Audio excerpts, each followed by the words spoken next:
ওইদিকে চেয়ারটি আমরা লাগাই দেবো গুল করে।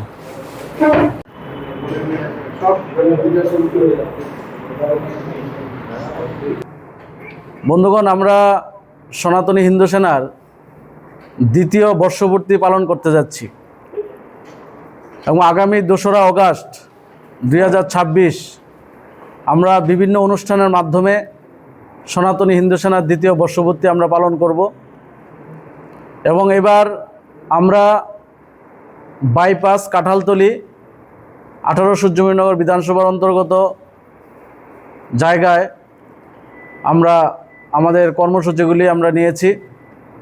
প্রথমে 9টা থেকে 12টা পর্যন্ত মহা শান্তিযজ্ঞ অনুষ্ঠিত হবে এবং বিভিন্ন সাধু সন্তরা এই যজ্ঞ অনুষ্ঠান সংগঠিত করবেন। তারপর 12টা থেকে 1টার মধ্যে আমরা কিছু দিব্যাঙ্গজনকে হুইলচেয়ার বিতরণ করব এবং কিছু দুস্থ ব্যক্তিবর্গকে আমরা বস্ত্র দান করব।